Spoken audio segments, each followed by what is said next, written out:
este conteúdo. Ok. O combinado é que nós vamos gravar a partir da hora que começa a aula. Então, a aula começa exatamente agora. A dinâmica, ela se refere à identidade. A quem somos? Eu acho que a grande dúvida, a grande anseio de toda mulher é saber quem eu sou. Por que Deus me fez mulher? Por que eu sou assim? Por que eu estou nesse contexto? Por que eu estou passando por essas coisas? São todas essas coisas que têm a ver com a nossa existência. Com a nossa existência. Vou compartilhar a tela com vocês do começo do nosso material. Compartilhar. Certo? Estão vendo, né? Eu vou só diminuir aqui. Quem quiser falar, então, tiver alguma dúvida, pode... Puxa, eu queria em tela cheia, não... Peraí, gente, eu estou tentando me organizar aqui.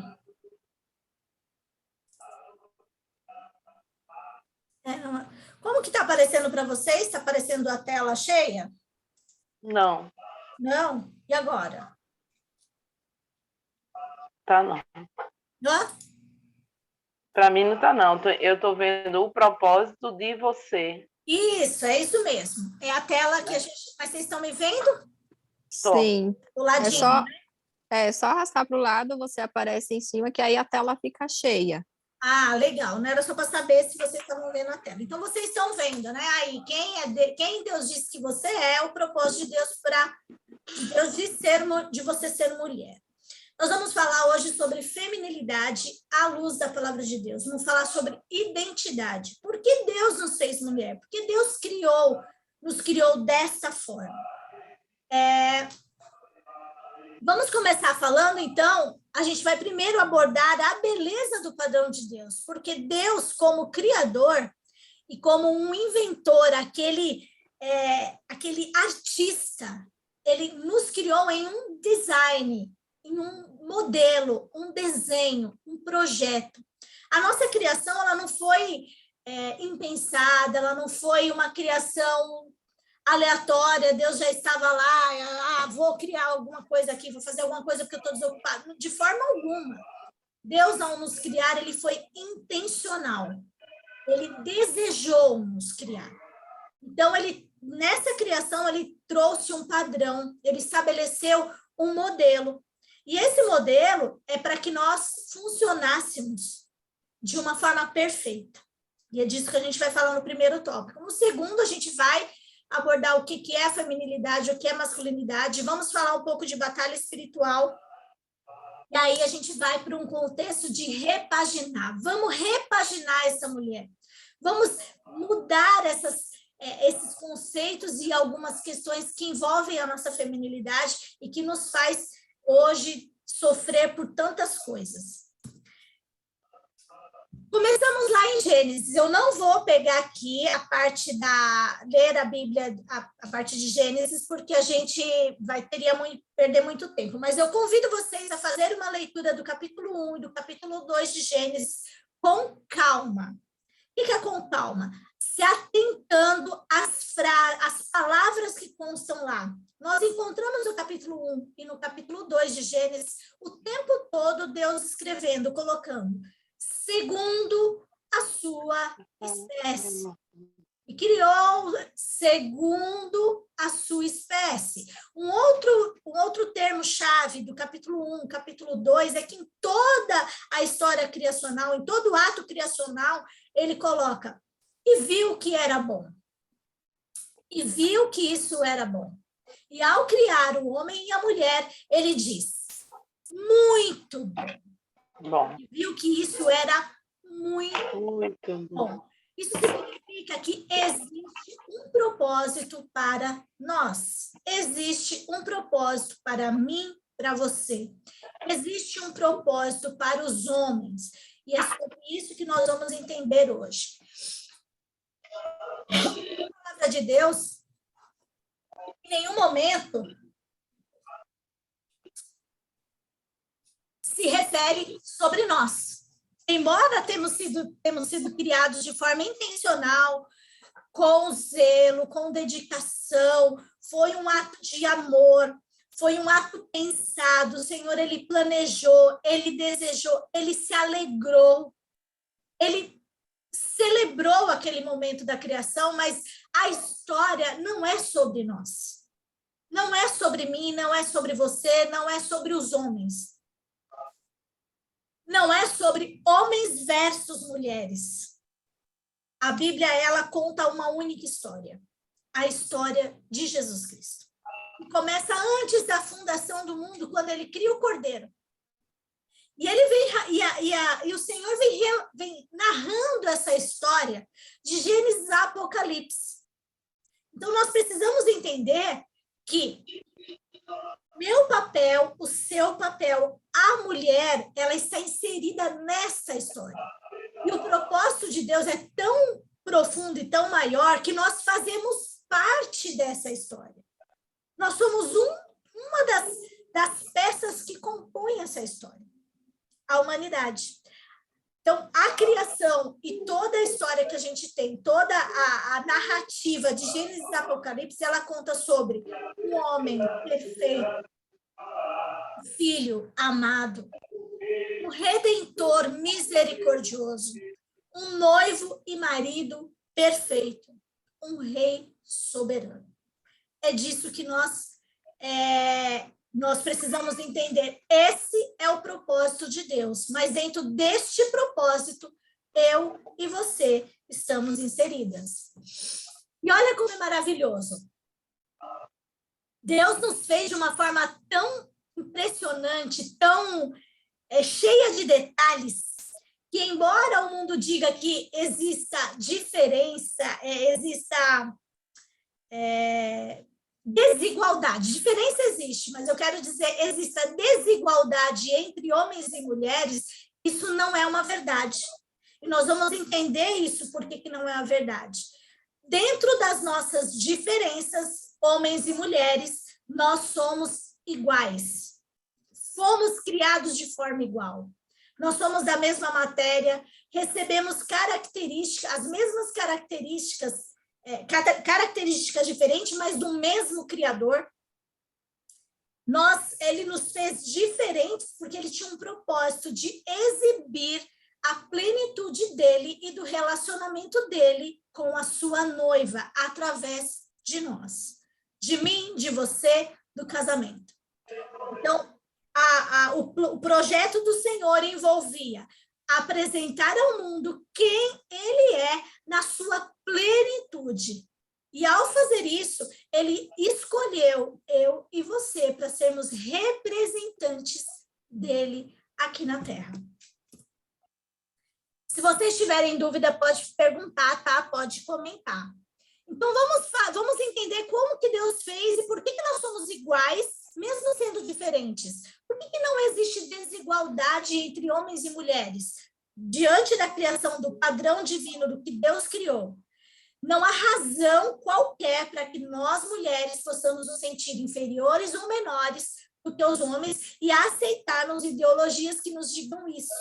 Porque Deus não nos fez assim, desiguais. Deus fez diferentes, mas iguais na criação. E vamos ver isso?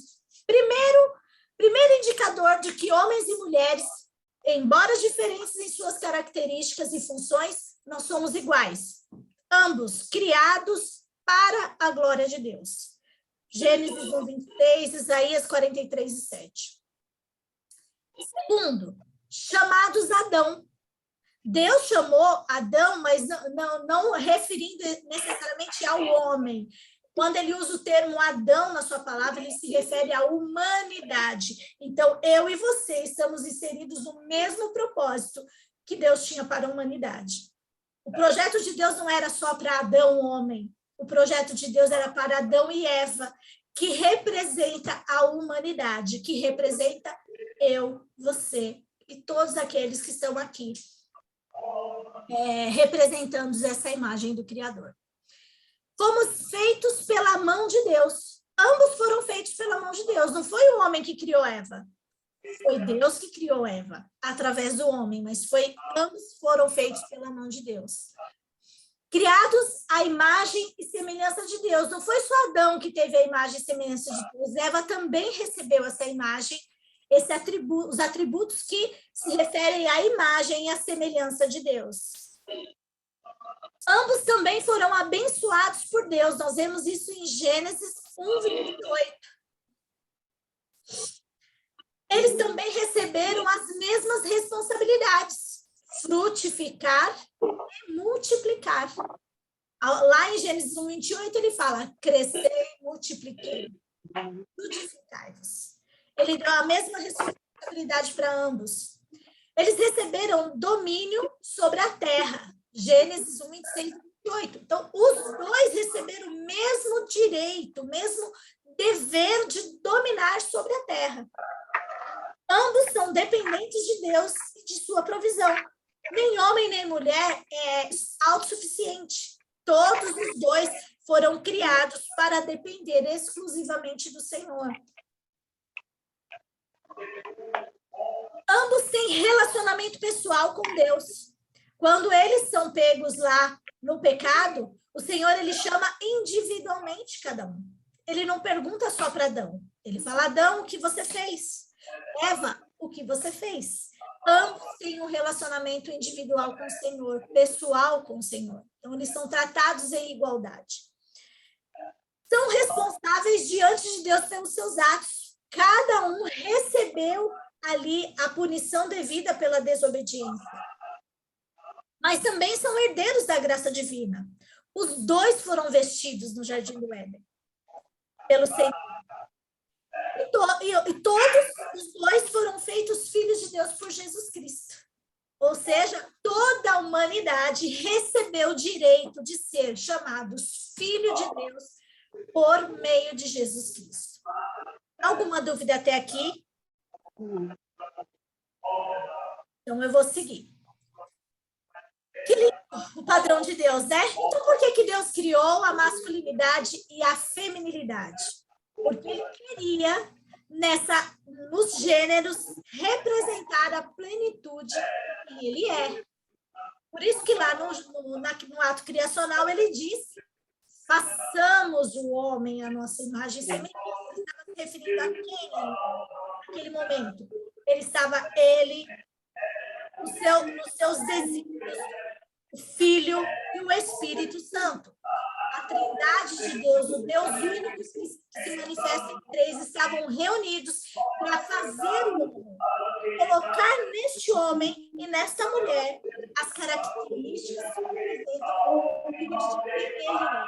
Portanto, a masculinidade, ela se refere ao noivo perfeito. Ele recebe a glória de Deus de um jeito único: proteção, cuidado, estabilidade, segurança, provisão física, emocional e espiritual. Tem alguém que está com o microfone ligado? Sim. Que eu acho que está...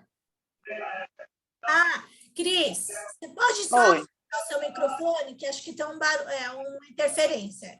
O microfone, aí pode abrir quando quiser falar, tá? Isso.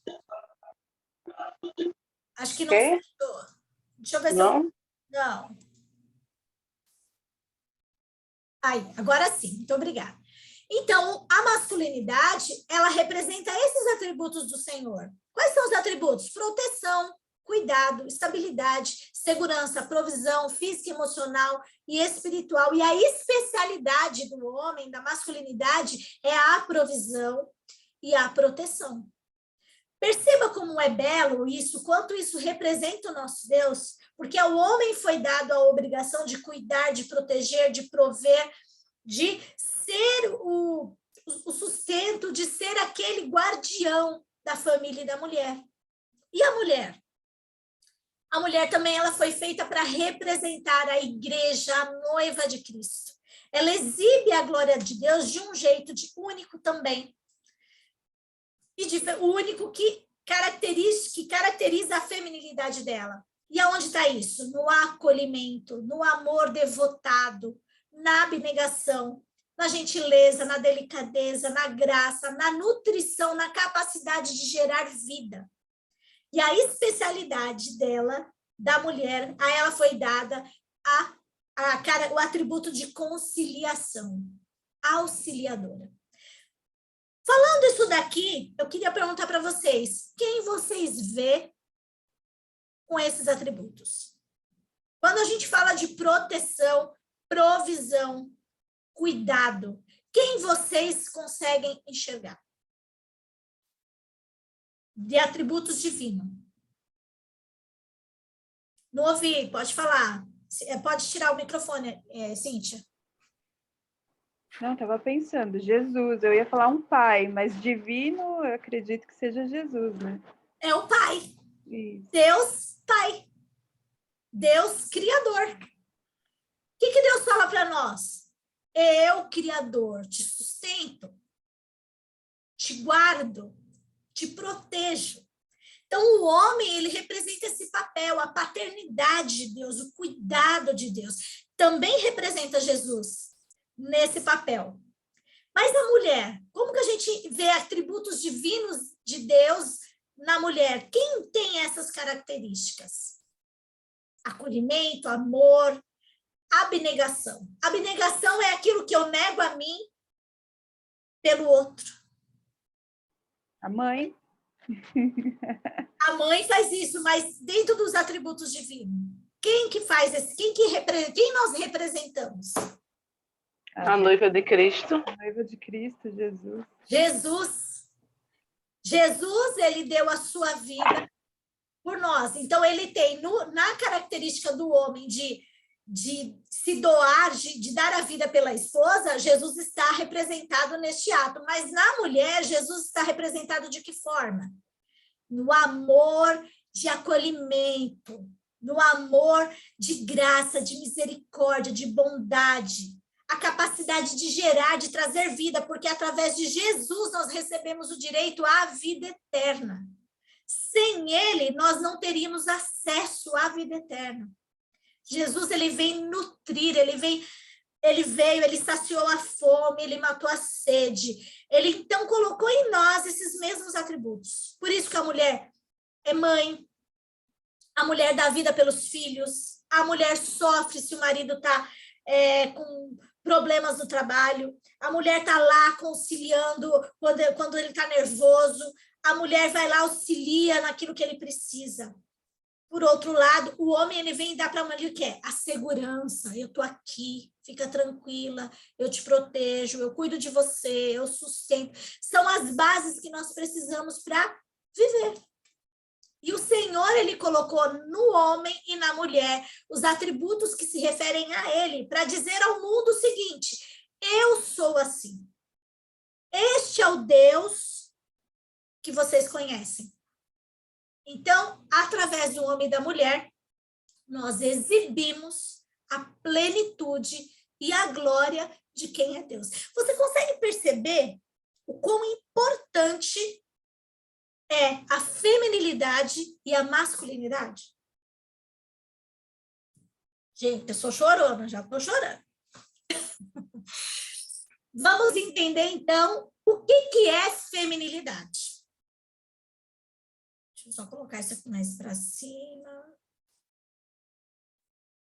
Vamos lá. Primeiro, seus atributos físicos, pessoais, comportamentais exibem o amor e a graça de Deus derramada por Cristo como igreja, noiva de Cristo. Através do quê? Das suas relações, das suas interações, como você se relaciona e como você interage com o mundo. Segundo, a feminilidade, o que é ser mulher, está no caráter, na postura de quem carrega essa imagem do Deus vivo.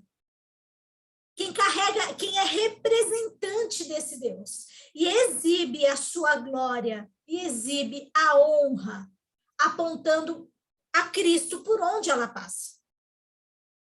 O que é feminilidade? O que é mulher também? É ter um coração domado, comprometido a viver uma vida que glorifique a Deus em suas ações e em suas reações. Por que ações e reações? Na forma que ela toma decisão, nas escolhas que ela faz, O seu coração, ele já está disciplinado pela palavra de Deus. Ela já não mais decide pelos desejos próprios. A feminilidade que Deus criou, o padrão que Deus criou de mulher, ela glorifica a Deus em todos os momentos. E por que reações? Porque ela não se leva pelas circunstâncias, mas ela reage de acordo com a palavra, de acordo com a instrução, de acordo com aquela que carrega a imagem de Cristo. Aquela que representa a noiva do Cordeiro. Então, ela já não mais é conduzida pelas circunstâncias. E o que é a masculinidade? Vamos ver? Opa! Masculinidade. Quase a mesma coisa. Seus atributos físicos, pessoais, comportamentais exibem cuidado, provisão e proteção de Deus para com a igreja, a noiva de Cristo, através das suas interações e das suas relações. Então, o homem, ele tem a masculinidade, o homem, no padrão divino, ele expressa isso. O caráter desse homem e a postura desse homem, ele também tem a mesma responsabilidade, porque ele carrega a imagem de Cristo. Ele é o representante direto de Deus. Tanto que Deus fez Adão e o segundo Adão, que é Jesus. Então, esse homem, ele tem essa responsabilidade e ele precisa assumir isso. E o coração dele também tem que ser tomado e comprometido a viver uma vida que glorifica a Deus em suas ações e reações. Percebam que não são tantas diferenças? As diferenças estão na nossa essência e na nossa função, na nossa funcionalidade, naquilo que nós somos chamadas. Mas em responsabilidade, ambos carregam a mesma responsabilidade: exibir a glória de Deus, apontar Cristo para o mundo, através de um coração, da postura e de seus próprios atributos. Eita, mas alguma coisa deu errado. É isso que acontece hoje. Isso acontece hoje. É uma regra que acontece assim, a gente vê isso de forma clara? Acho que não, né? Não, não. Por quê? Porque nós estamos em guerra. Uma coisa deu errado. Lá no Jardim do Éden, algo deu errado e nós entramos numa guerra espiritual. E agora a gente entra no campo de batalha espiritual. E eu quero dizer para você que essa batalha não é contra, ela não é de hoje, ela não é de hoje e ela não é contra nós. Toda a história da humanidade se desenrola em um contexto de guerra que se instalou nos céus entre Deus e Lúcifer. Como que eu sei isso? Simples. Antes da criação, Lúcifer já tinha caído. Já existia uma guerra acontecendo. Quem é Deus? Ou quem é este que tenta a humanidade? Quem é este que faz com que os homens e mulheres se desviem do padrão divino? E qual é a sua estratégia? Ele agora está liderando uma revolta cósmica contra tudo que Deus criou. Contra nós, mas não porque a guerra é contra nós, a guerra é contra Deus, mas ele está criando uma revolta na humanidade, em todo o universo, para seduzir e enganar como ele sempre fez, e a sua estratégia é alistar o máximo de pessoas que ele conseguir, para que se junte a ele, para que faça a mesma coisa que ele fez, amar a si mesmo, tornar-se dependente de Deus e desafiar a Deus. Vamos conhecer um pouquinho o nosso inimigo? Eu queria ler esses dois trechos da Bíblia.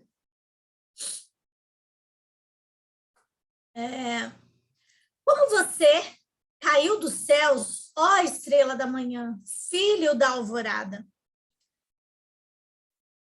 Como foi tirado à terra? Como foi atirado à terra? Você que derrubava as nações.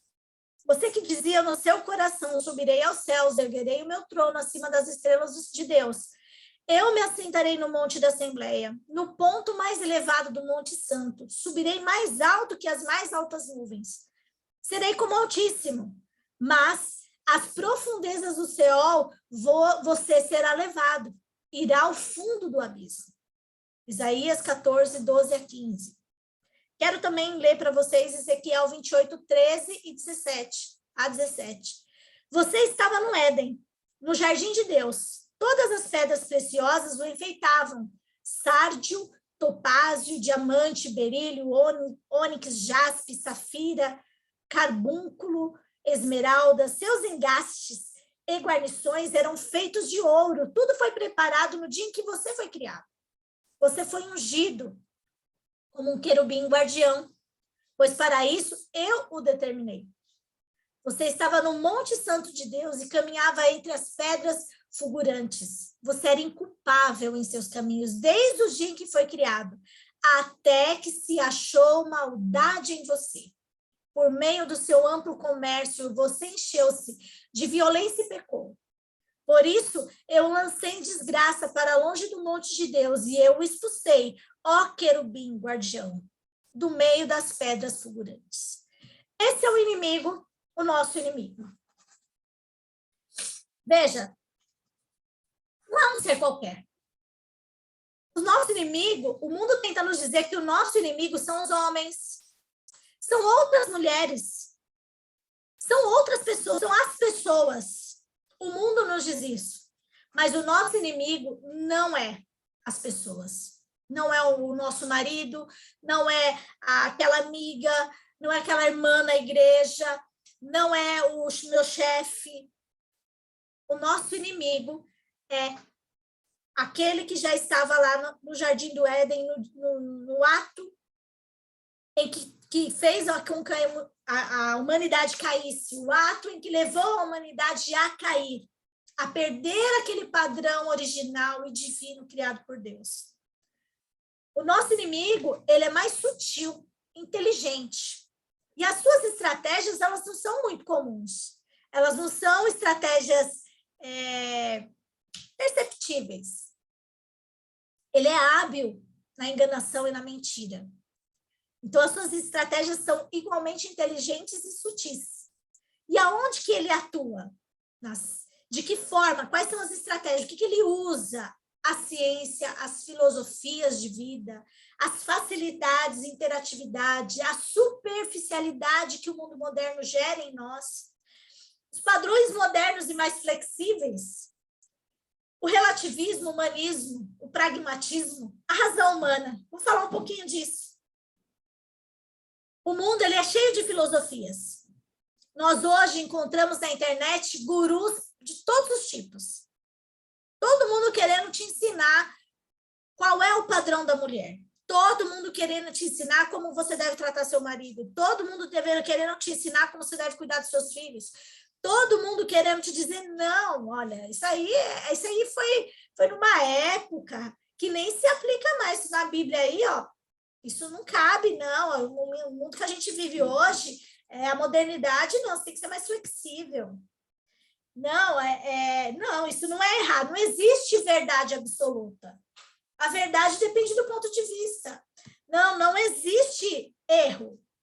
Isso são apenas coisas que a gente acontece. São coisas que o pecado, não imagina, o pecado é coisa de crente bitolado. O pecado é coisa de crente que não se adequou à realidade, né?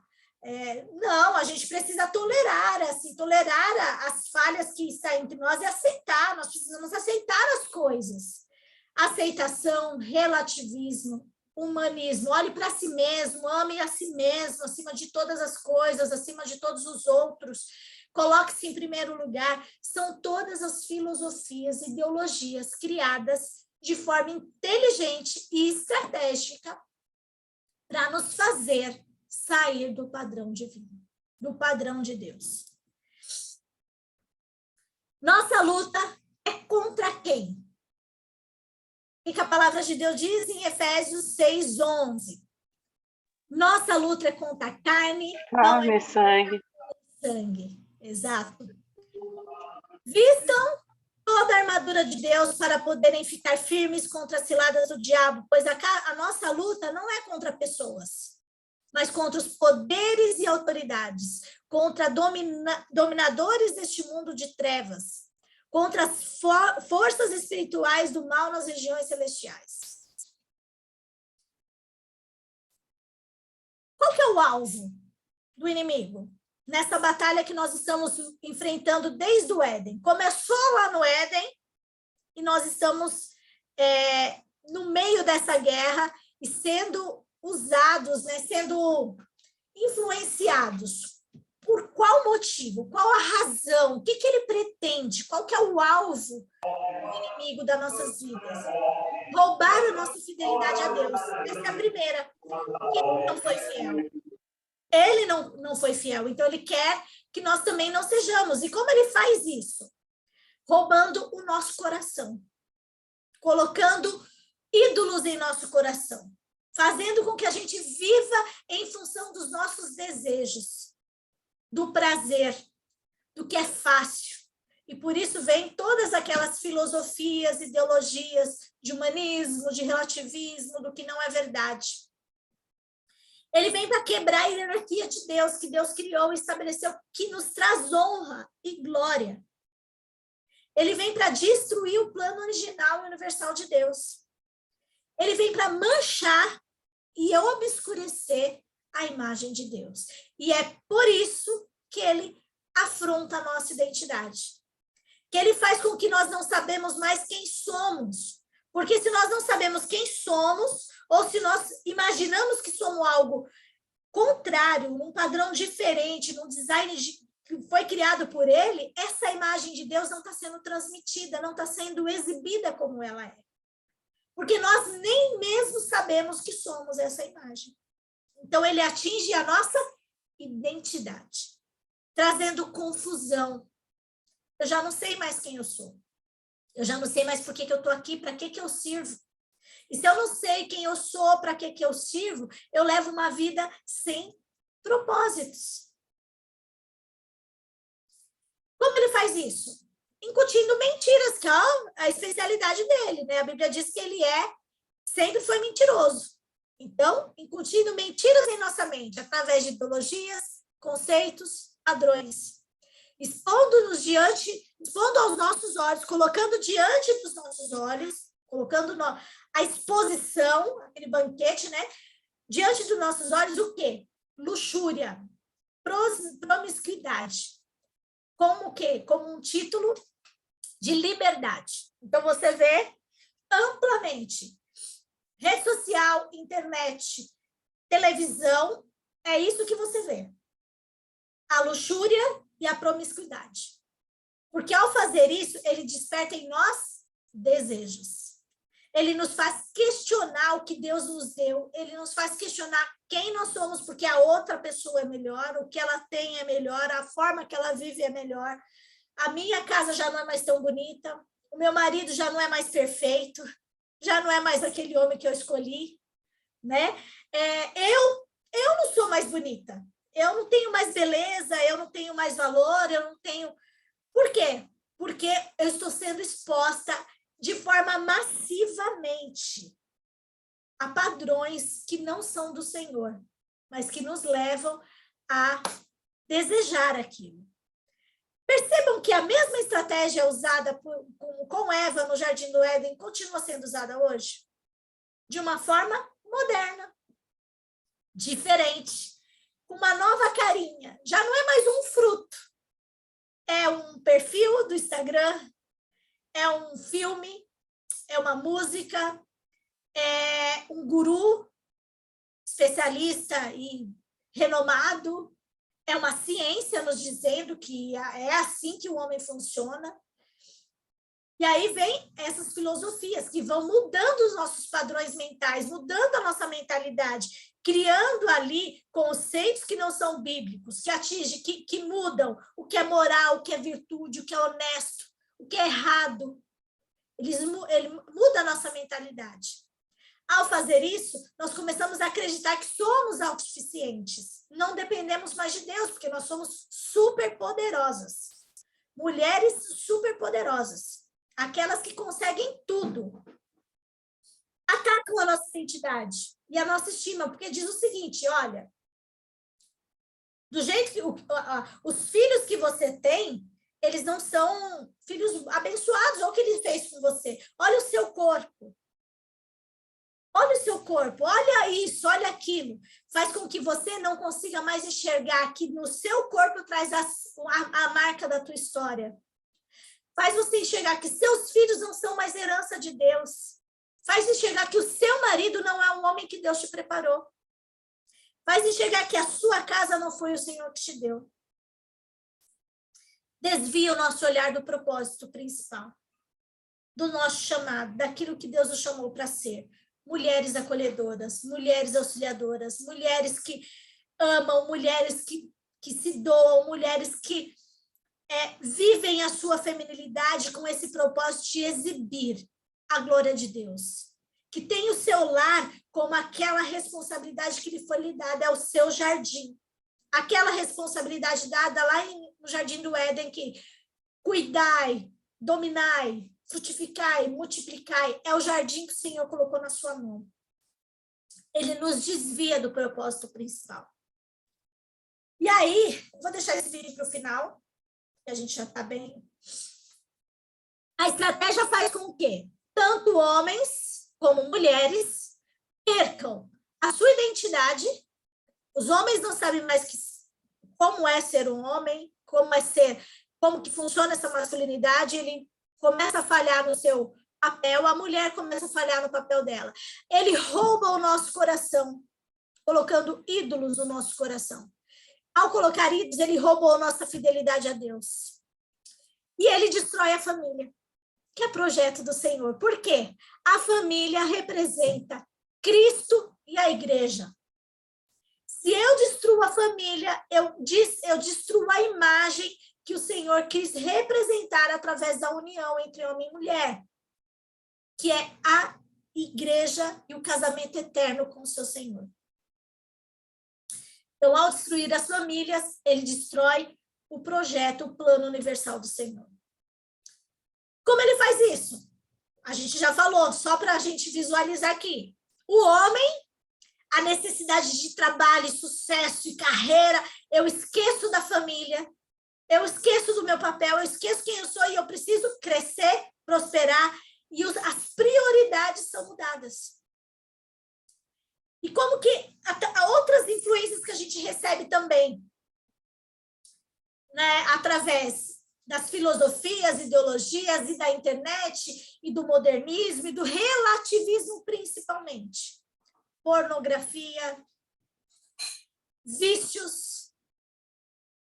Porque se eu já não sei mais quem eu sou, meu coração já foi roubado e a família já não é mais tão importante, todas as coisas ganham importância. E a mulher, por outro lado, a mulher é atacada na sua imagem, no seu ideal de mulher. Ela cria uma mulher perfeita na cabeça, ela quer aquilo de qualquer jeito, ela sofre com o que ela vê, ela sofre com... Ela não consegue mais aproveitar a vida que Deus deu a ela, porque os pensamentos dela é todo como eu posso ser essa mulher. Ela também se perde nas comparações, redes sociais, vida real, ela sai da realidade, ela começa a viver uma vida paralela.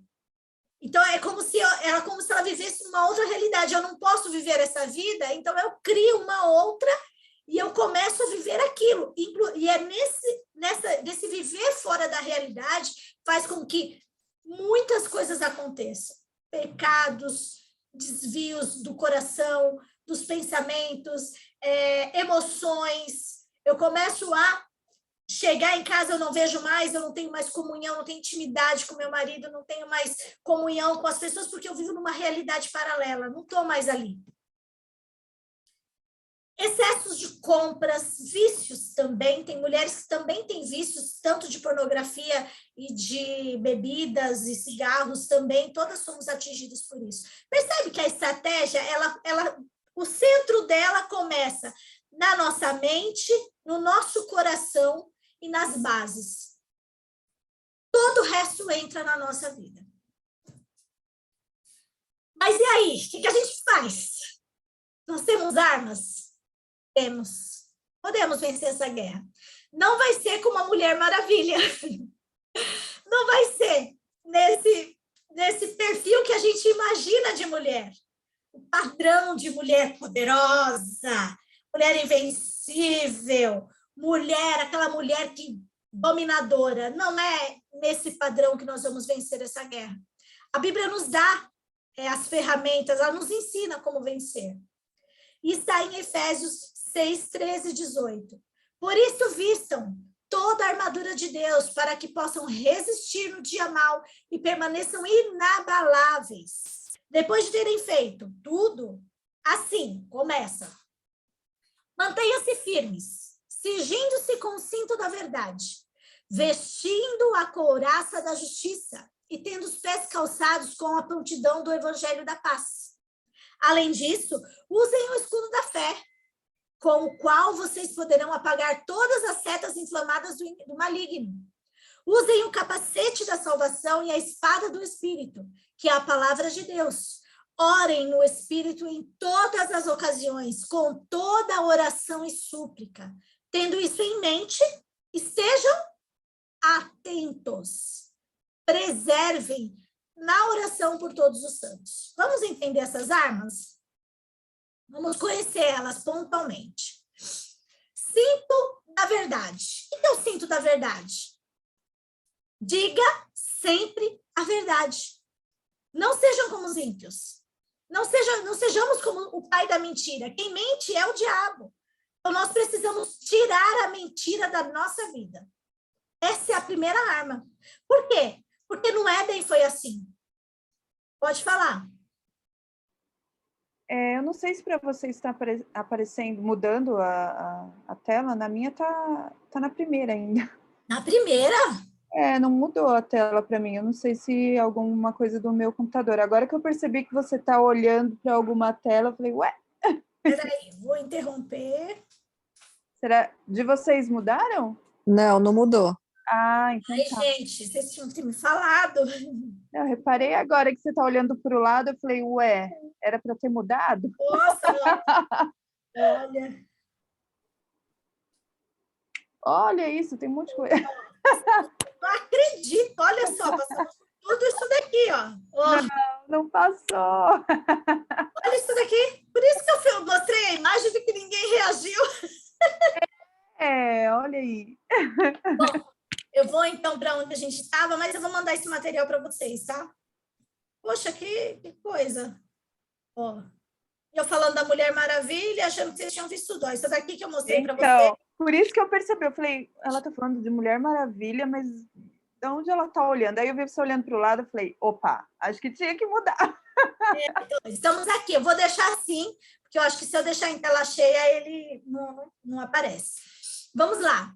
Cinto da verdade. Nós precisamos tirar a mentira dos nossos lábios, da nossa boca. A mentira estava no Jardim do Éden. Foi a primeira estratégia que o diabo fez. O que ele falou? O que a serpente falou para Eva? Não, ele disse isso? Não, mas acho que ele não quis dizer isso. Ele queria dizer que mentiu. Então, quando usamos a mentira, e seja qual for ela, o tamanho, não tem mentirinha e mentirona. Mentira é mentira. Ela já nos deixa vulnerável, porque nós já estamos do outro lado. A Bíblia fala que nós não podemos servir a dois senhores. Ou há de amar um e odiar o outro. Então, nós temos que escolher que lado que nós estamos. Então, a primeira arma que nós temos é tirar a mentira dos nossos lábios, da nossa boca e do nosso coração.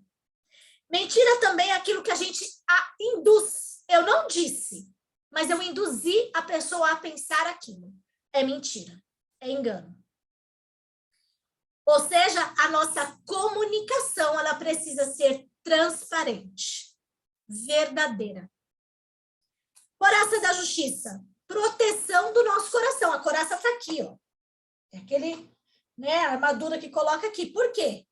Está dizendo que a gente precisa proteger o coração, cuidar das intenções e motivações do nosso coração. Porque às vezes a gente faz as coisas, não, mas eu não quis fazer, quis. A Bíblia fala que a gente fala do que o nosso coração está cheio. Então, o nosso coração, as nossas ações, elas podem até serem boas, mas se a intenção que estava no nosso coração não foi boa, ela vai falhar, aí ela não está representando a mulher que o Senhor fez e ela nos coloca vulnerável. Eu não estou usando a couraça da justiça. Ser justas, retas, o coração tem que estar alinhado com a palavra de Deus. Calçados com a prontidão do evangelho. O que é calçados com a prontidão do evangelho? Da paz. Buscar a paz e se empenhar nisso. É aquela nossa característica conciliadora. Aquela que concilia. Aquela que não é evitar os conflitos, mas é resolver os conflitos de forma apaziguadora. É aquela característica de misericórdia, de perdão. Então, está relacionado com perdão.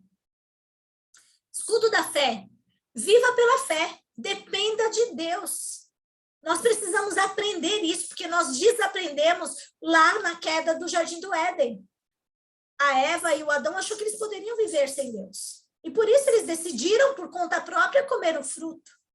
E descobriram que não, eles não podem. E nós não podemos, está aí. É só olharmos para a humanidade. A crueldade, a maldade, os sofrimentos, as aflições. Não podemos passar por todas essas coisas sem o Senhor. Nós dependemos exclusivamente de Deus em tudo. Então, nós precisamos lembrar e viver por essa fé.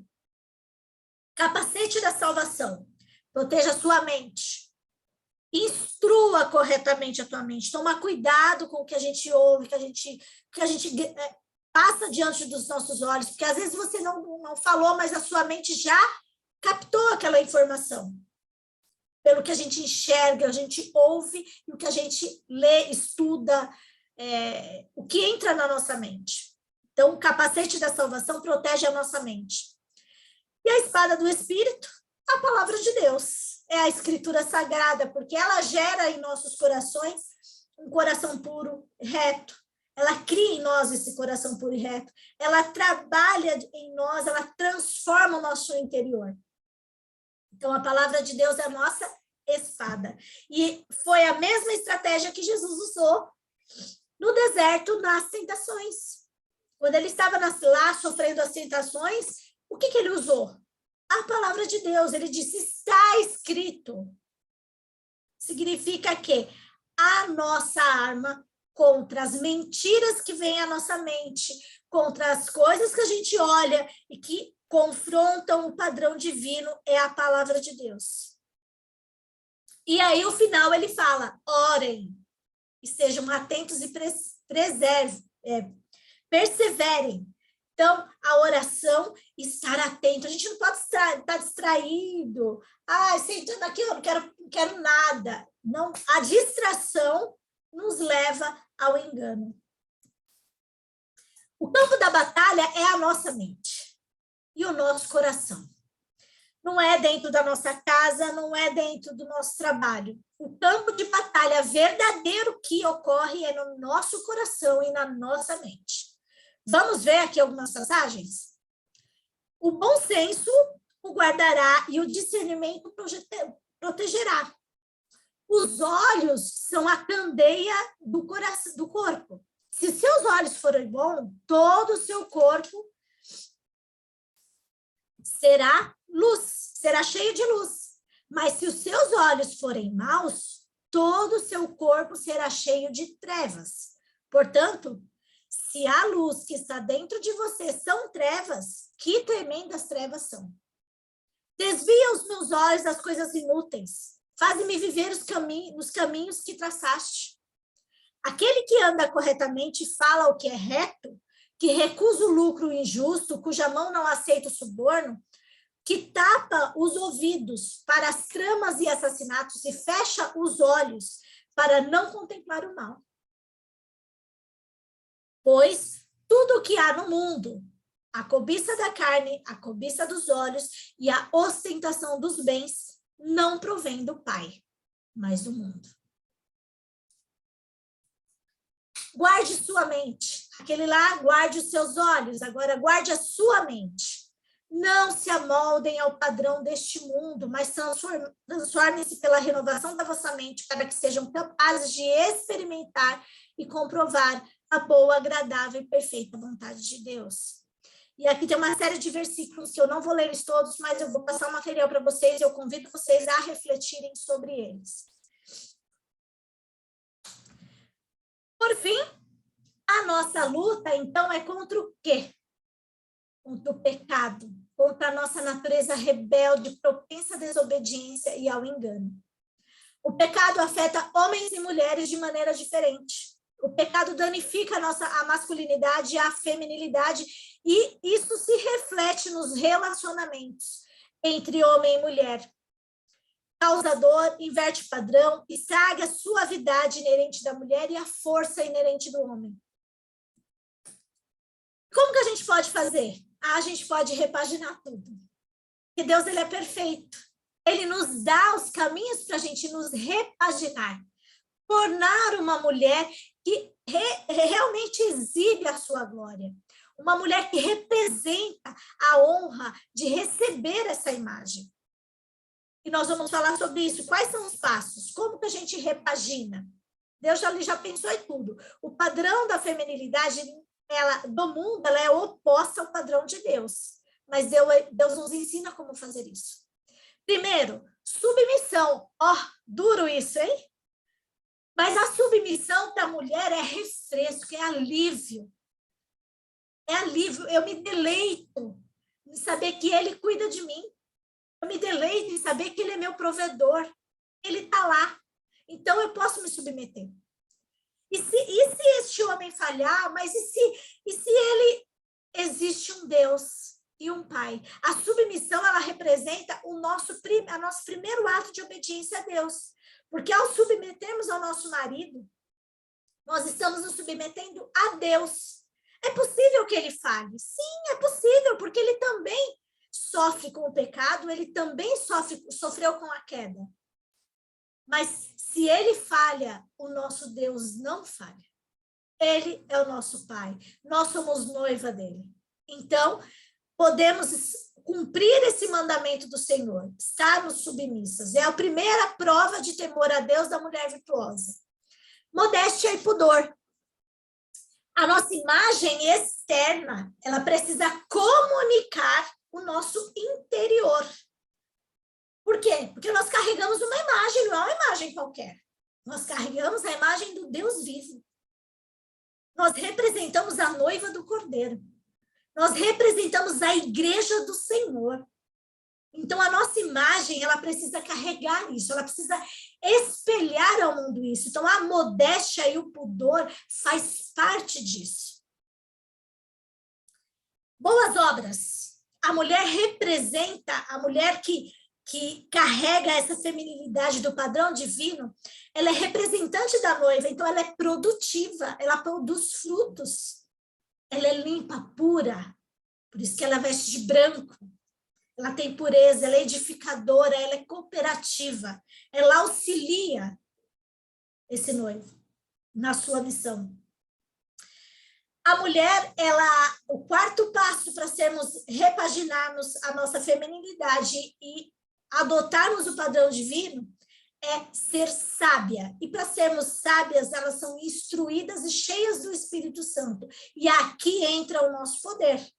Quando nós juntamos os 4 passos que tornam uma mulher na feminilidade bíblica, nós encontramos o poder e a honra que nós tanto buscamos em outros lugares.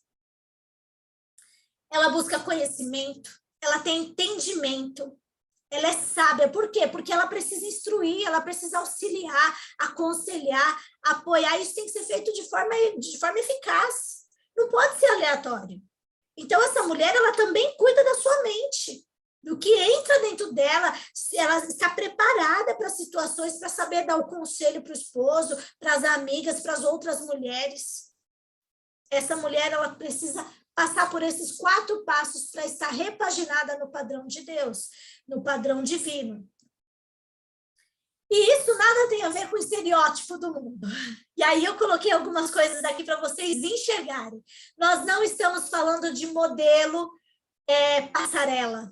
Nós estamos falando de mulheres reais. Mulheres que trazem no seu corpo as suas marcas. Nós estamos falando de mulheres que, em qualquer idade, em qualquer fase ou ciclo da sua vida, ela está espelhando essa noiva do Cordeiro. O poder dela não está só naquela imagem exterior, na beleza, mas está na postura, no caráter. A beleza exterior, o seu exterior, ele vai manifestar automaticamente isso, porque é impossível você ser transformada por Deus por dentro e não querer que o mundo veja isso. Porque a mulher que segue o padrão divino, ela vai cuidar de tudo que Deus colocou na mão dela. Do seu corpo, da sua imagem, da sua postura, dos 4 passos que nós falamos, da sua mente, do que ela fala, de como ela vive. Representando aqui leveza, aonde ela está, alegria, a luz do Senhor, quando ela chega, a luz brilha. As pessoas veem essa luz brilhando, porque nela habita a imagem do seu Criador. O design de Deus, ele é bonito. O padrão divino de feminilidade não é apenas correto, mas ele também é bonito. A devoção, bonita. A mulher verdadeira exibe devoção matrimonial. Ela é apaixonada e totalmente apaixonada por Jesus. Não é só pelo seu esposo. O seu esposo, ele está ali naquele padrão de que ele é quem Deus me deu para cuidar. Minha família, Deus me deu para cuidar. Mas eu represento a noiva de Cristo e eu sou apaixonada por isso. Ela tem um caráter bonito, porque ela se veste de santidade. Ela revela essa beleza através desse modo de viver. O seu temperamento é ajustado. Não é descontrolado. Ela mostra a mansidão, a gentileza, a simpatia. A apresentação também é bonita. Que o enfeite dessa mulher é a beleza que flui do seu interior. Ele vai se manifestar no seu exterior, mas ele flui do seu interior. E para a gente, vou colocar esse aqui. Eu deixei aqui 8 livros que toda mulher virtuosa precisa ler. Design Divino, que é um discipulado, um livro maravilhoso. As meninas que fizeram o curso já tiveram acesso, já puderam experimentar isso. As mentiras em que as mulheres acreditam e a verdade que as liberta. Ídolos do coração, ego transformado. O campo da batalha da mente, temperamentos transformados. Sofrimento nunca é em vão e liturgia do ordinário. São os 8 livros que ajudam a mulher, primeiro a palavra de Deus, vamos fazer essa ressalva. O primeiro é a palavra de Deus, devocional, vida de comunhão com o Senhor, intimidade, que ele vai moldando o nosso coração. Mas naquele 4 itens lá, dos 4 passos, o 4º passo, que é instruir, se capacitar, se preparar, eu já estou dando aqui, 8 livros que ajudam vocês a fazer essa jornada de crescimento. E aí, o que Deus quer? Deus quer você. Antes do seu trabalho, antes da sua família, antes das suas milhões de afazeres, antes de tudo que você possa fazer nesta vida, o que Deus quer é você. A primeira coisa que Deus quer é você. Depois, através de você. Mas o que ele quer de você? Ele quer que você seja uma mulher que apoie as outras, que inspire, que influencie outras mulheres, que aponte Cristo, mostre Cristo por onde passar. Ele quer que você resplandeça a beleza que vem dele, porque tudo que ele faz é belo.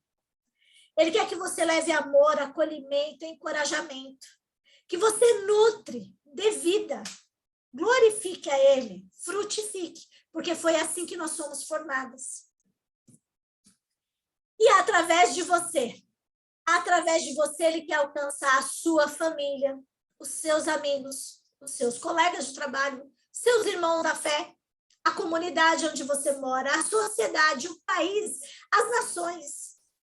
Ele quer impactar este mundo através do que ele tem para fazer através de você. Meu convite é: abrace a feminilidade. Alegre-se em ser mulher. Porque é através disso que o Senhor é glorificado. A feminilidade torna o mundo mais belo. E eu quero encerrar aqui que você, com esse convite, torne seu mundo mais belo com a sua feminilidade. Eu vou interromper a gravação, porque agora a gente vai entrar na fase de compartilhamentos, de troca, e esse é um momento reservado e exclusivo para que a gente tenha intimidade, para que a gente tenha liberdade, tá certo? Pronto, meninas, não estamos... Espera aí, só um pouquinho, meninas. Como é que eu paro de... Aqui.